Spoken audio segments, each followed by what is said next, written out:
पिछली क्लासेस में कहाँ तक का क्वेश्चन हो गया था ये तो मुझे अभी याद नहीं आ रहा, मगर हाँ 44 से हम लोग क्या करते हैं वापस एक बार कंटिन्यू कर लेते हैं। क्वेश्चन नंबर 44 जो बोल रहा है वो आपका ये बोल रहा है कि इफ पॉइंट ए, यानी कि ए का जो पॉइंट लिखा हुआ है 0,2 का, which is equidistant from the point B 3, P and C P, 5 then find the value of P। तो बहुत साधारण सी बात है इसमें। अब क्या है कि हम मेरे ख्याल से कुछ खास मैथ तो बचा हुआ रह नहीं गया, जितना भी पढ़ना था हम लोग पहले पढ़ चुके, बस अब प्रैक्टिस करवा रहा है आपसे, तो अभी बस प्रैक्टिस करते चले जाइए। पहला क्वेश्चन इसमें 44 वाले में बोल रहा है कि एक पॉइंट लिखा हुआ है ए, जो आपका 0,2 का लिखा हुआ कोऑर्डिनेट दिया हुआ है। यहाँ से यहाँ का डिस्टेंस और यहाँ से यहाँ का डिस्टेंस इक्वल होगा। ये पॉइंट है बी और बी का कोऑर्डिनेट लिख के दे दिया आपको 3, P का, और ये पॉइंट है आपका सी, इसका कोऑर्डिनेट लिखा हुआ P, 5 का। तो ठीक है, मेरे पास में P ही वेरिएबल दिख रहा है, एक P का ही तो वैल्यू फाइंड करना है ना, बाद बाकी सारे कुछ का तो वैल्यू फाइंड करना ही नहीं, इसमें कुछ और लिखा हुआ भी नहीं है। तो ये डिस्टेंस इज इक्वल टू ये डिस्टेंस रखेंगे तो आपका क्या होगा, मैथ बन जाएगा। चूँकि P फाइंड करना है और हम लोगों का ये पहला ही चल रहा है, जो बच्चा आज पहली बार जुड़ रहा होगा उसके लिए बेनिफिट यहाँ पे ये होगा कि उसको बता दे रहे पहले। तो हम लोग सिंपली अगर फॉर्मूला लिखे तो ए बी का फॉर्मूला कैसे लिखेंगे, एक बार लिख लेते हैं फॉर्मूला। क्या लिखेंगे, x2 माइनस x1 का whole square plus y2 minus y1 का होल स्क्वायर, ये लिख लिए। ए बी निकालना है आपको, ये पहले रिकमेंड किए थे कि किसी को भी x1 और x2 कट के पर्टिकुलरली मत लिखिएगा, वरना फॉर्मूला वगैरह में लिखने में समझने में अंतर्द्वंद में फंस जाता है आदमी।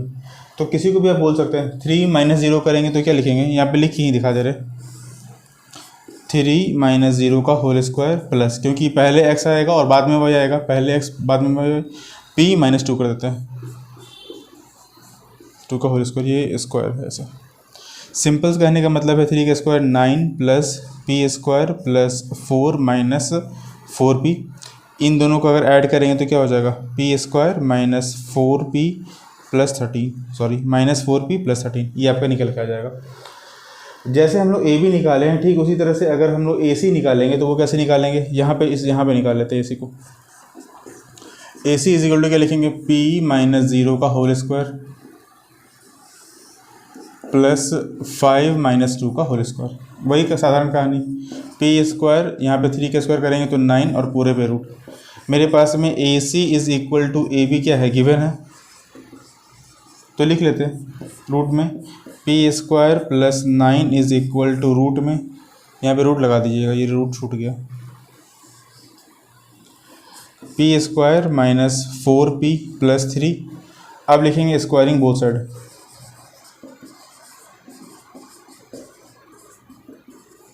तो आपके पास में क्या बचेगा, p square plus 9 is equal to 13 नहीं है, वो 13 लिखा हुआ था, is equal to p square minus 4p plus 13। तो p स्क्वायर से p स्क्वायर कट गया, ये अगर इस तरफ आएगा तो 9 माइनस 13 करेंगे तो क्या आएगा, -4, माइनस माइनस कैंसिल आउट हो जाएगा और p का वैल्यू क्या निकल के आएगा, केवल 1 का। तो इस चीज़ को आप यहाँ पे मार्क कर लीजिएगा।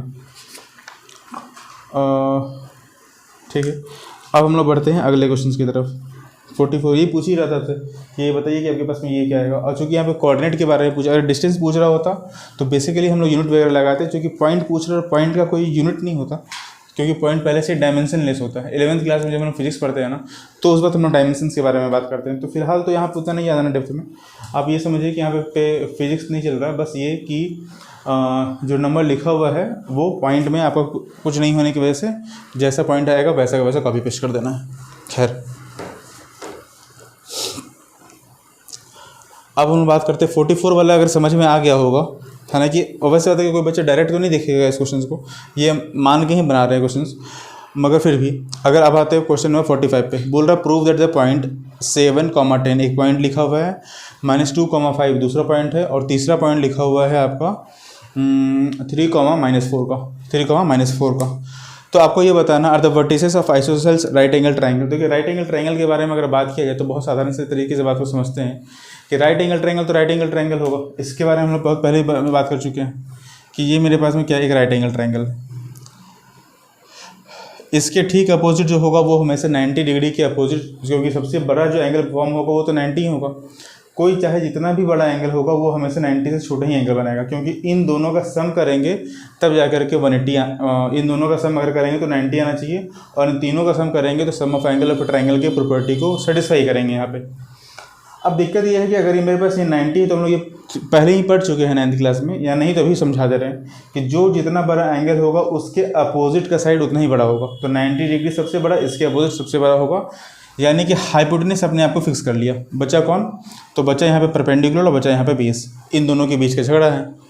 अब P square plus B square, यहाँ पे जो आपके पास वर्टिसेस लिखा हुआ है उसके अकॉर्डिंग ये बोल रहा है 7, 10 -2, 5 और 3, -4 के बारे में, कि अगर P यानी कि इन दोनों में से किसी एक का डिस्टेंस, पहले तो सबका डिस्टेंस निकाल लीजिए। डिस्टेंस निकालने के बाद आपको ये समझ में आ जाएगा कि सबसे बड़ा डिस्टेंस किसका आएगा, ए बी बी सी सी ए, किसी का भी नाम दे दीजिए, ए का, बी का, सी का।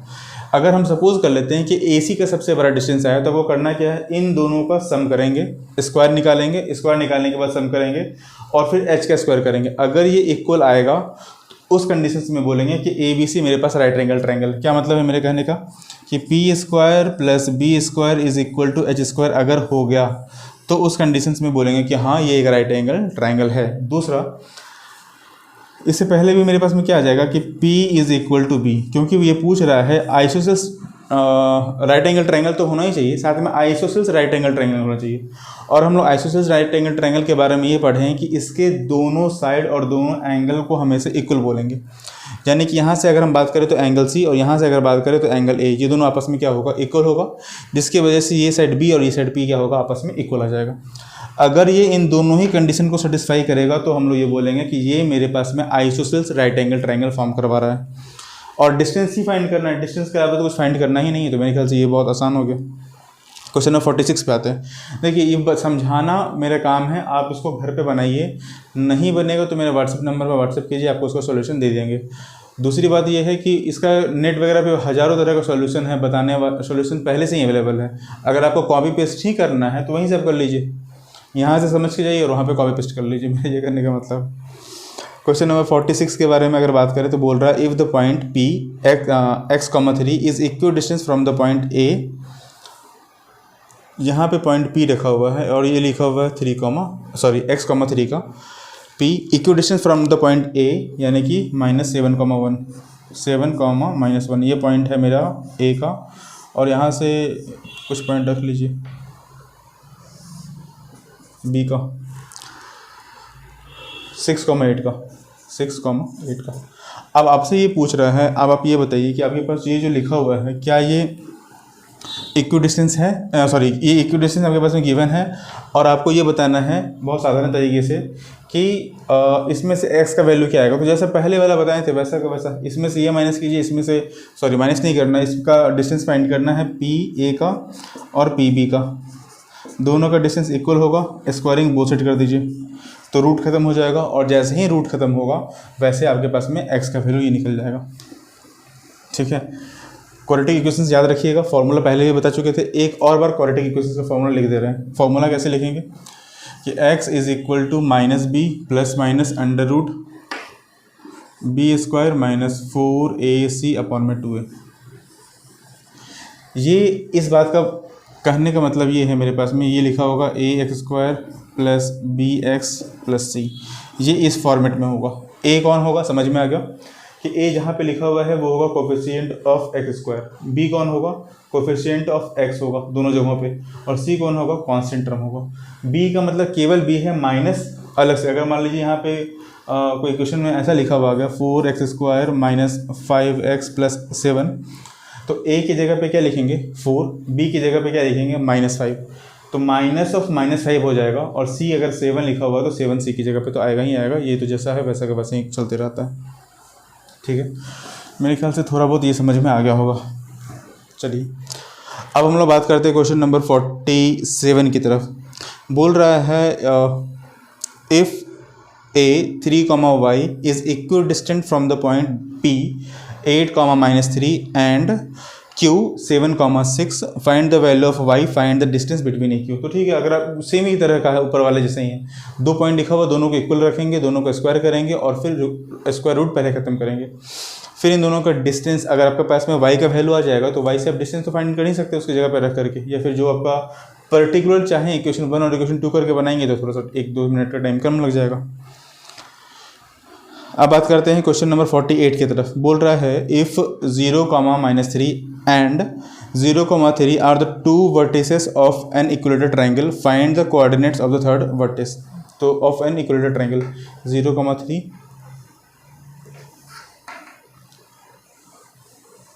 मान लीजिए ये पॉइंट लिखा हुआ है 0, -3 और 0, 3 और ये पॉइंट लिखा हुआ है x, y। इफ पॉइंट इतना are the vertices of equilateral triangle, find the coordinates of the third vertex. Third vertex का पूछा है तो आपको ये डिस्टेंस तो फाइंड करना ही होगा ना, और ये डिस्टेंस फाइंड करना होगा। देखिए इसके बारे में एक बार फिर से बता दे रहे हैं, क्योंकि हम लोग ये मान के चल रहे हैं कि आप जो यहाँ तक में पढ़ के आए होइएगा। अगर आप क्या करते हैं, इसको और इसको इक्वल प्रूफ करते हैं तो हो तो जाएगा, बिल्कुल सही बात है। इक्विलेटरल ट्रायंगल है तो सारा साइड इक्वल आएगा, मगर इस कंडीशन में x या y दोनों में से कोई एक कैंसिल आउट हो जाएगा और आपके पास जो वैल्यू बचेगा वो केवल x के ही फॉर्म में आएगा, और आपका x का जो आंसर आएगा वो बिल्कुल सही आएगा, या y का जो आंसर आएगा वो बिल्कुल सही आएगा। मगर किसी भी कारण से अगर मेरे पास में ये y का वैल्यू नहीं आना, किसी भी तरह से निकाल लीजिएगा y का वैल्यू नहीं आएगा, तो तरीका क्या है इसका? जैसे कि हम पहले भी बोले थे कि क्वाड्रेटिक जब हम वो पढ़ते हैं ना linear equation in two variable, उसमें हम लोग क्या सीखे थे कि मेरे पास x लिखा हुआ होता था, इसके नीचे में ये था, y लिखा होता था, इसके नीचे में कुछ लिखा होता था, और इज इक्वल टू 1 और इसके नीचे में कुछ लिखा हुआ होता था। तो इन दोनों को हमेशा कांस्टेंट टर्म से जब भी हम कंपेयर करते थे तब जाकर के मेरे पास में आंसर आता था। मेरे कहने का ये मतलब है कि आपको कंपेयर कैसे करना है, ऐसे नहीं बोल रहे। AC निकाल लीजिए, पहले बता देते हैं। AB निकाल लीजिए, BC निकाल लीजिए और CA निकाल लीजिए, और फिर CA निकाल लीजिए। तीनों का डिस्टेंस अगर आपके पास में पता हो जाएगा तो इस वाले को कंपेयर कीजिए इससे, क्योंकि सारा का सारा क्या है यहाँ पे इक्वल नहीं दिख रहा है, यहाँ पे सारा का सारा क्या दिख रहा है, इक्वल दिख रहा है, और CA को कंपेयर कीजिए इससे, तो दो कांस्टेंट टर्म आपके पास में निकल के आ जाएगा। तो इसका नाम दीजिए इक्वेशन 1 और इक्वेशन 2।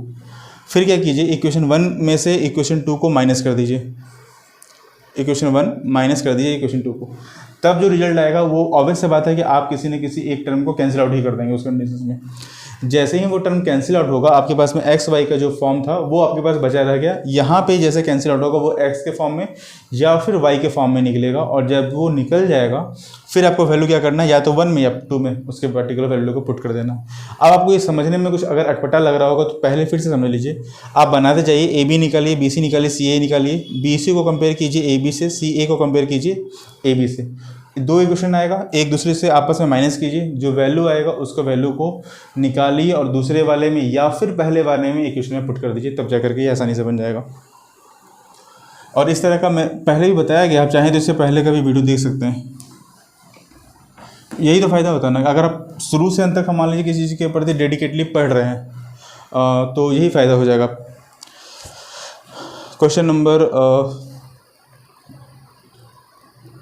49 पे, if the point P 2, 2 is equidistance from the point -2, K and B -2, -3, find K also find the length of AP। तो ठीक है, मेरे ख्याल से ये भी दोनों बिल्कुल सेम ही तरीका मैथ है, बिल्कुल कहीं कुछ बताने की जरूरत नहीं है इसमें, ये भी बहुत आसानी से बन जाएगा।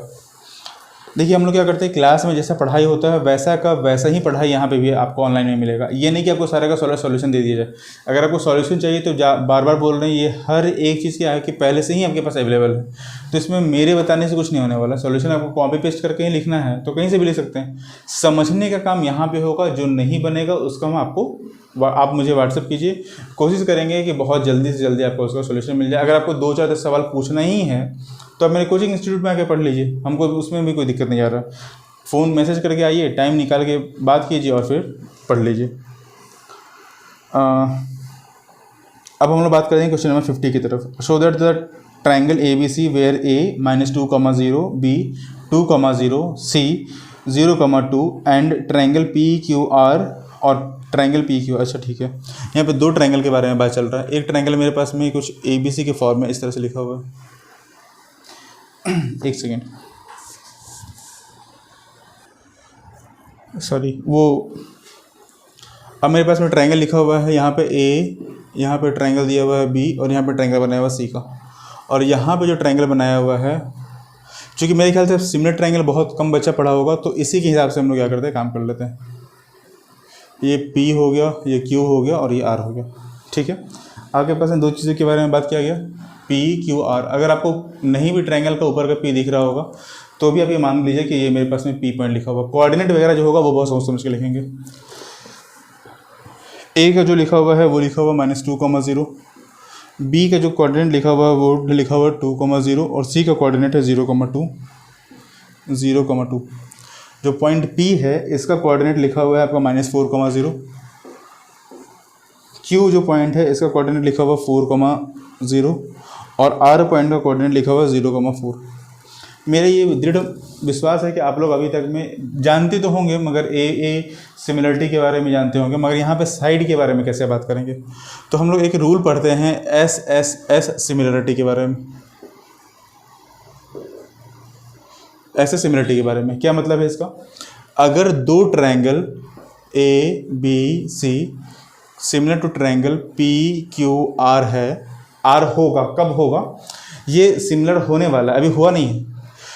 इसका जो कंक्लूजन निकलेगा वो निकलेगा AB, फर्स्ट का टू टर्म, तो यहाँ से भी फर्स्ट का टू टर्म लेंगे यानी कि PQ is equal to BC। Last का टू टर्म लिए तो यहाँ भी लास्ट का टू टर्म लेंगे यानी कि QR। यहाँ से फर्स्ट एंड लास्ट टर्म लिए AC तो यहाँ से क्या लेंगे PR। अगर मेरे पास में साइड का रेशियो, अगर मेरे पास में साइड का जो रेशियो आ रहा है वो रेशियो अगर सेम आ रहा है हर जगह में, सपोज कर लेते हैं कि 1/2 आ रहा है, सपोज कर लेते हैं, मान लेते हैं ऐसा कि अगर मेरे पास में हर कंडीशंस में हर एक का वैल्यू क्या आ रहा है 1/2 ही अगर आ रहा है, तब जाकर के ये ट्रायंगल आपस में क्या हो जाएगा, आपस में जाकर के कॉन्ग्रुएंट हो जाएगा। आपको भी यहाँ पे वही करना है, क्योंकि डिस्टेंस ही फाइंड करना है, तो AB का फाइंड करेंगे, BC का फाइंड करेंगे, AC का फाइंड करेंगे, PQ, QR और RP के बारे का डिस्टेंस फाइंड कर लेंगे। और जब सारे का डिस्टेंस फाइंड हो जाएगा तो ये याद रखिएगा कि डिस्टेंस ऐसा हो सकता है कि मान लेने के तो सपोज कर लीजिए ये x है, ये y है और ये z है, डिस्टेंस सबका। ऐसा हो सकता है कि ये x आ जाए, ये y आ जाए और ये z आ जाए। तो देखिए यहाँ पे एंटी क्लॉक वाई डायरेक्शन में जा रहा है और यहाँ भी एंटी क्लॉक वाई डायरेक्शन में ही है। तो अगर हम ABC बोल रहे हैं तो यहाँ पे ट्रायंगल बोलेंगे RPQ। बस इस बात का ध्यान रखिएगा, ABC बोल रहे हैं तो यहाँ पे बोलेंगे RPQ। तो ट्रायंगल को सिमिलर प्रूफ इस तरह से किया जाएगा, खास करके उस वाले चैप्टर में जब आपको एस सिमिलरिटी बोलेगा। बहुत सा बच्चा एस सिमिलरिटी बोलने से एस कॉन्ग्रुएंसी की तरफ चला जाता है कि साइड के इक्वल होगा। नहीं, साइड के इक्वल नहीं होता इस कंडीशन में। या फिर साइड एंगल साइड के बारे में अगर हम बात करें तो इस कंडीशन का जो सिमिलरिटी का जो रूल पढ़ेंगे आप लोग अभी आगे, अगला चैप्टर तो हम ट्रायंगल से ही स्टार्ट करेंगे। इसमें भी वही होगा मेरे पास में कि साइड के रेशियो के बारे में बात चल रहा है, जैसे कि यहाँ पर साइड के रेशियो के बारे में बात चल रहा था। तो उम्मीद करते हैं आपको ये बात समझ में आ गया होगा। अब हम लोग बात करते हैं अगले वाले पे। क्वेश्चन नंबर 51 है, ठीक। क्वेश्चन के बहुत ज़्यादा कॉम्प्लिकेशंस में मत जाइएगा, बस जितना सिंपल तरीके से क्वेश्चन को रखिएगा, टीचर को भी समझ में आना चाहिए और बच्चों को भी, क्योंकि आपको किसी भी कीमत पर टीचर से नंबर ही लेकर के आना है। क्वेश्चन नंबर 51 बोल रहा है an equilateral triangle has two vertices at a point 3,4। Equilateral triangle है, वर्टिस लिखा हुआ है 3,4 का और दूसरा वर्टिस लिखा हुआ -2,3 का, और ये पूछ रहा है आपसे x, y का। ठीक है, क्या आएगा? वही कहानी, इसको आप इक्वल रखेंगे, इसका डिस्टेंस फाइंड कर लेंगे, इन दोनों का डिस्टेंस निकालेंगे इसके इक्वल, इन दोनों का डिस्टेंस निकालेंगे इसके इक्वल। इक्वेशन 1 और 2 इक्वेशन फॉर्म होगा।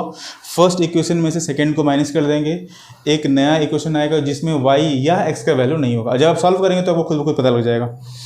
उसके बाद क्या करेंगे, इक्वेशन में जिसका मान लीजिए कि x का वैल्यू निकला तो फर्स्ट इक्वेशन या सेकंड इक्वेशन वैल्यू को पुट कीजिए और फिर ये इसी तरीके से बन जाएगा। Question number 52, find the circumcentre of a triangle whose vertices are. ये देखिए, सर्कम सेंटर के बारे में शायद इस बार फिर से बोल दे रहे हैं। सर्कम सेंटर के बारे में अगर हम लोग बात करें तो मोटा मोटी ये बात करना होगा कि मेरे पास में एक ट्रायंगल दिया हुआ है, ठीक है। अगर ये एक्यूट एंगल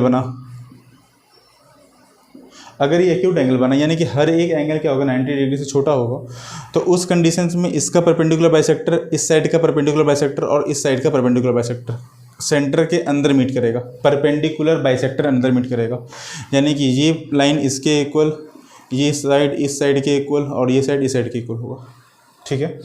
दूसरी तरफ अगर हम लोग ये बोल दें कि अगर मेरे पास में यही राइट एंगल ट्रायंगल बन जाए, अगर यही ट्रायंगल क्या हो जाए, राइट एंगल ट्रायंगल फॉर्म कर जाए, तो सर्कम सेंटर के बारे में अगर हम लोग बात करें तो ये इसके हाइपोटेनस पे चला जाएगा। ठीक है। अगर हम लोग राइट एंगल ट्रायंगल के बारे में बात करें तो ये ऐसा होगा, ये यानी कि इस वाले का जो कटेगा वो यहाँ पे कटेगा, इस वाले का यहाँ कटेगा, और जब परपेंडिकुलर ड्रॉ करेंगे तो इस वाले का भी यहाँ कटेगा। हर एक साइड का बाइसेक्टर के बारे में बात चल रहा है, परपेंडिकुलर बाइसेक्टर के बारे में। तो यहाँ शायद दिख ना रहा हो, मगर फिर भी ये 90 का सपोज कर लीजिए आप। अगर लगा देंगे सिंबल तो 90 का ही हो जाएगा ना, रफ फिगर तो मेरे ख्याल से। तो यहाँ पे भी वही कहानी है यहाँ पे। मगर जब हम एक्यूट एंगल के बारे में बात करेंगे, सॉरी ऑब्ट्यूज एंगल के बारे में, ऑब्ट्यूज करने का मतलब है जिसका एक एंगल क्या होगा, मोर देन 90 होगा, उस कंडीशंस में ये चेंज ही कर जाएगा दोनों का। ये यहाँ से कहीं से, यहाँ से, और कोई कहीं से पास करवा दीजिए, ये इस तरह से कुछ पास करेगा। कहने का मतलब हुआ कि इसमें आपका जो सेंटर होगा, मतलब जो आपका पॉइंट बनेगा, तीनों का जो मीटिंग पॉइंट होगा, वो पॉइंट क्या होगा, आउटसाइड वो चला जाएगा आपका, क्या है ये, ट्रायंगल।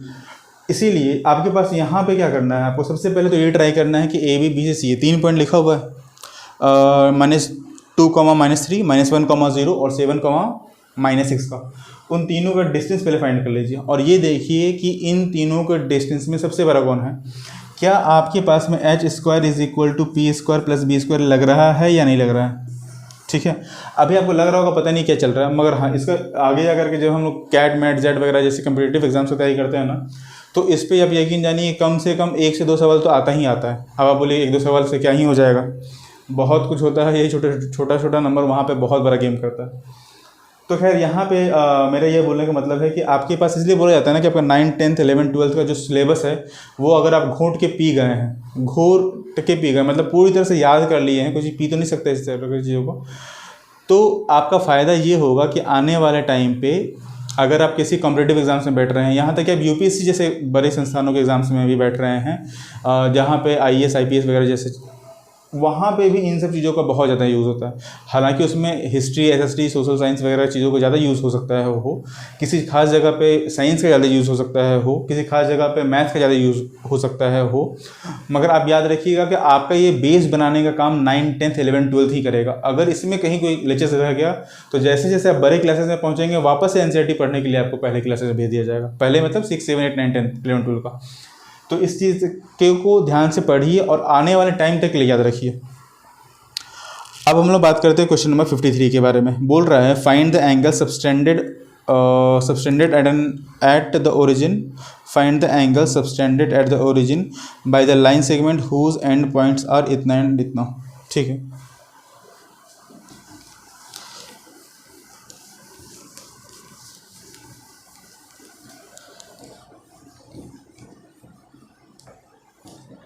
ठीक है, देखिए इसको मोटे मोटी तौर पर बताते हैं कि आखिर ये बोलना क्या चाह रहा है। बोल रहा है find the angle subtended at the origin.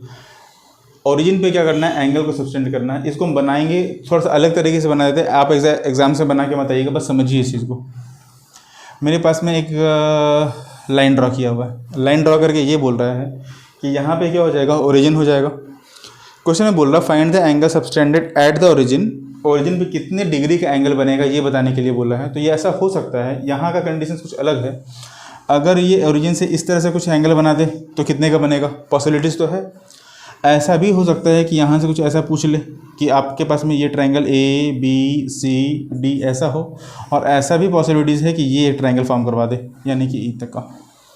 तो जैसा भी ट्रायंगल बन सकता है, हो सकता है इन तीनों में से कोई सा भी बनेगा। आपको इस बात का ख्याल रखना है कि बनने वाला किस तरह का है। जैसे कि मान लीजिए मेरे पास में ये ट्रायंगल एक ओरिजिन दिया हुआ है। अब आगे ये बोल रहा है हुज एंड्स पॉइंट आर 0, 100। तो 0 पहले लिखा हुआ यानी x 0 होगा तो y पे 100 कहीं ना कहीं आएगा। सपोज कर लेते हैं कि y पे 100 यहाँ पे आया, ये ऐसे बना। और अगला पॉइंट बोल रहा है 10, 0 का। तो 10, 0 का मतलब 10 का मतलब क्या हो गया, x पे पहले 10 आएगा और y बाद में आता है। तो इसी कंडीशंस में कहीं ना कहीं एक ऐसा पॉइंट होगा जो क्या होगा 10, 0। अगर हम दोनों पॉइंट को अगर हम बहुत आराम से ज्वाइन कर दें तो मेरे पास में किस तरह का ट्रायंगल फॉर्म हो जाएगा, एक राइट एंगल ट्रायंगल फॉर्म हो जाएगा। अब आपसे यहाँ पे क्या बोल रहा है, एंगल्स के बारे में बात कीजिए। हालांकि ये अगर आपके पास में कोई ग्राफ पेपर दिया हुआ होता तो आपके लिए बहुत आसान था कि 10, 10, 10 के गैप में ले जाते हैं, बहुत संकरा सा लाइन बनता है। या फिर आप ऐसा कर सकते थे कि किंग वगैरह लगाया जा सकता था, मगर कुछ भी कर लीजिएगा आपके पास में यही फॉर्म होगा। तो क्या करना है, डिस्टेंस फाइंड करना है आपको। 0, 0 यहाँ कर लीजिए, ओरिजिन तो फिक्स होगा। इस पॉइंट का डिस्टेंस फाइंड करेंगे, इस पॉइंट का डिस्टेंस फाइंड करेंगे और इस वाले पॉइंट का डिस्टेंस फाइंड करेंगे। डिस्टेंस फाइंड करने के बाद वही कहानी यहाँ पे रिपीट होगा कि H square is equal to P square plus B square. अगर ये इस कंडीशन को कर पा रहा है तो हम लोग बोलेंगे कि ये क्या है, एक तरह का राइट एंगल ट्रायंगल है। यानी कि जो एंगल बनेगा यहाँ पे वो क्या बनेगा, 90 डिग्री का ही एंगल फॉर्म करेगा। अब बढ़ते क्वेश्चन नंबर 54 की तरफ। बोल रहा है 54 में find the centre of a circle passing through the point इतना। Find the centre of the circle.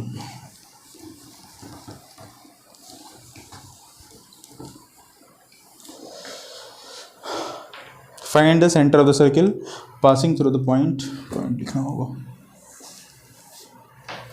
ठीक है। थोड़ा सा बड़ा कर लेते हैं ताकि समझ में अच्छे से आ सके।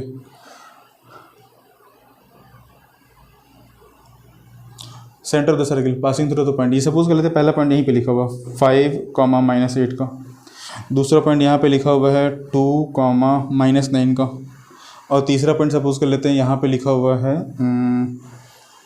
2,1 का।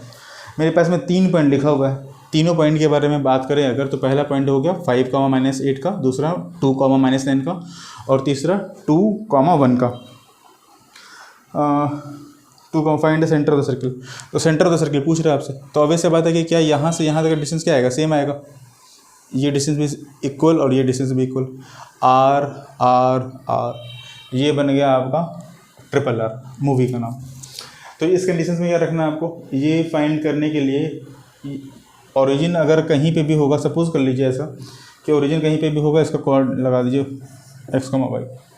तो ये डिस्टेंस है इसके इक्वल, एक इक्वेशन फॉर्म होगा।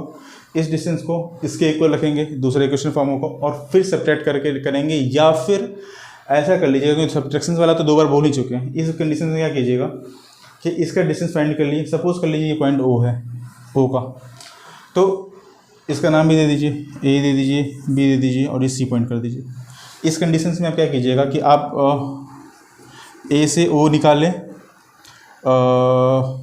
B से O निकालें और C से O निकाल लिए। तीनों को किसी एक लाइन से ही कंपेयर कर लीजिए। कर दिए, आपके पास में अभी तक जो वैल्यू आएगा वो तो आर की फॉर्म में आएगा। जब आप A को और O को कंपेयर किए, AO and is equal to कर देते हैं, AO is equal to BO compare किए, तो इक्वेशन फॉर्म हो गया फर्स्ट का। जब आप BO is equal to CO किए तो इक्वेशन फॉर्म हो गया सेकेंड का, ठीक है। इसमें से क्या कीजिए, आप x के वैल्यू को फाइंड कर लीजिए, सॉरी इसमें से आप r के वैल्यू को फाइंड कर लीजिए, ठीक है।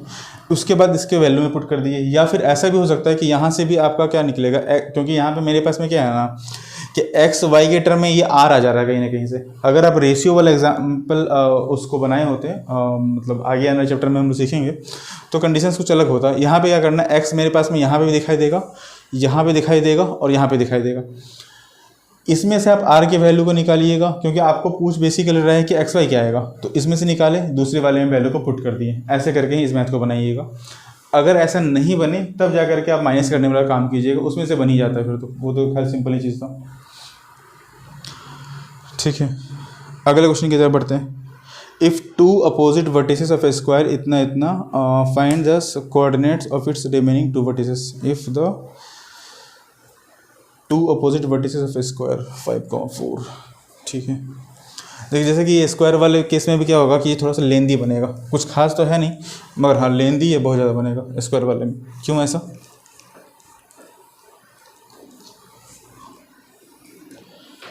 आपके पास में स्क्वायर बना के रख दिया ये, ठीक है। ये बोल रहा है इस स्क्वायर वाले में कि अगर मेरे पास में ये A हो गया, ये पॉइंट B आ गया, ये पॉइंट C आ गया और ये पॉइंट D आ गया। A का जो कोऑर्डिनेट लिखा हुआ है 5,4 का, और इसके अपोजिट बोल रहा है 1,6 का, -6 का। 2 अपोजिट वर्टिसेस स्क्वायर 1, -6 का। अब आपसे क्या करना है कि AB फाइंड करेंगे, फिर BC फाइंड करेंगे, फिर CD फाइंड करेंगे, फिर DA फाइंड करेंगे। सारा का सारा क्या आएगा, एक दूसरे के इक्वल ही आएगा। आपसे बोल रहा है कि ये x, y क्या आने वाला है, ठीक। और पहले हम लोग x, y के बारे में बात करते हैं कि x, y कैसे आएगा। तो साधारण सा कहानी है कि आपको यहाँ से ये डिस्टेंस और ये डिस्टेंस इक्वल होगा, इन दोनों पॉइंट को आपस में ज्वाइन कर दीजिएगा। तो ये क्या बन जाएगा 90 डिग्री का। वही अप्लाई करेंगे कि H square is equal to P square plus B square. यहाँ पे प्रूफ नहीं करना बल्कि ये बताना है कि ये होता है, और उसके बेसिस पे हम लोग यहाँ से जो वैल्यू निकलेगा, यहाँ से जो वैल्यू रखेगा उसको हम इन दोनों के इक्वल रखेंगे। तो हर तरफ से मेरे पास में एक्स वाई दिखाई देगा। ये थोड़ा सा हो सकता है कि लेंदी बन जाए, तो एक्स वाई के वैल्यू को निकाल करके पुट कर दीजिएगा, फिर ये बन जाएगा, क्योंकि 3 बार यहाँ पे क्वेश्चन में एक्स वाई आएगा।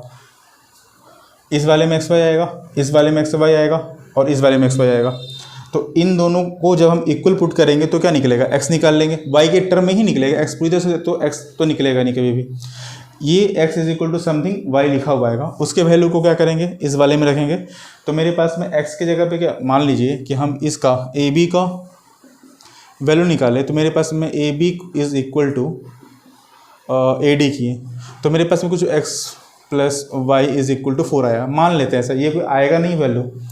अगर तो x इज इक्वल टू क्या लिखेंगे 4 माइनस वाई, ये निकल गया। अब जब हम जब हम bd के बारे में बात करेंगे, जब हम bd के बारे में बात करेंगे, तो इसमें मेरे पास में x भी है y भी है इज इक्वल टू 0 ऐसे कुछ लिखा हुआ आ रहा है। x के वैल्यू को यहाँ पे पुट कर देंगे तो मेरे पास केवल y के वैल्यू आ जाएगा, और जब y का वैल्यू यहाँ से आ जाएगा तो x वाले में रख के वैल्यू को पुट कर देंगे, फिर ये बनेगा।